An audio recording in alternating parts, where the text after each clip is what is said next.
Okay, inflammation and hair loss. We hear these two terms thrown around together all the time, right? But what's the real story? What's the connection? It's a question with a surprisingly deep answer, and today we're gonna unravel it. So let's just dive right in. When you hear the word inflammation, you probably think about, a sprained ankle or maybe a skin rash. But hair? What on earth does it have to do with our hair?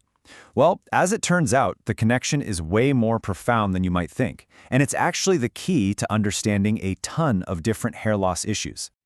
To really get this, we've got to think like trichologist William Gaunitz. He uses this fantastic metaphor. When we talk about hair loss, inflammation isn't just one single thing. He calls it a broad bucket. It's this big catch-all term for a whole bunch of different things going on under the surface. So let's do it. Let's peek inside that bucket. What exactly are we talking about when we say inflammatory hair loss?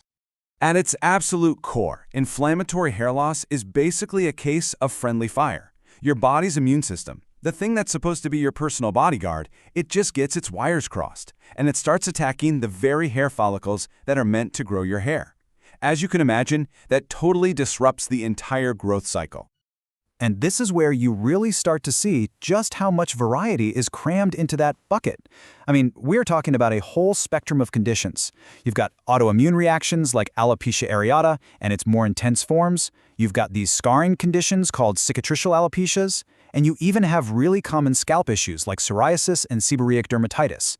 They all look different on the outside, but underneath, they share that same inflammatory root cause.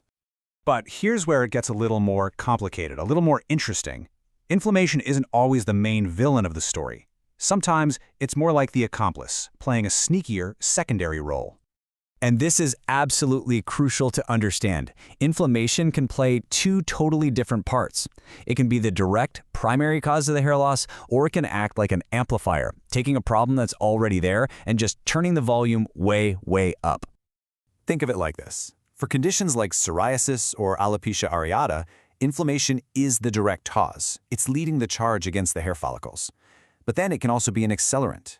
Let's say someone has genetic male pattern hair loss, or maybe a nutritional issue causing some thinning. Inflammation can come along and just pour gasoline on that fire, making the hair loss happen so much faster. So knowing this really forces a major shift in how we think about solutions. We can't just treat the scalp and expect everything to get better. We have to zoom out and start looking at the entire body as one big, interconnected system. And here it is, maybe the most critical insight from the experts. You simply cannot separate the health of your hair from the health of your body. It's impossible. Taking a whole body view is essential because what's happening in your gut, with your stress levels, with your immune system, it all has a direct line to your hair follicles. So what does a whole body approach actually look at? Well, it starts with things like stress, which is a massive trigger for inflammation.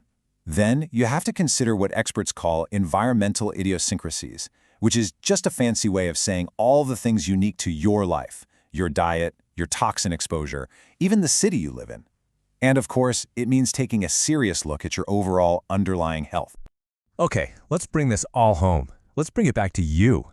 Because understanding the science is one thing, but the real power comes from figuring out how to apply this to your own personal health story. So the bottom line is this.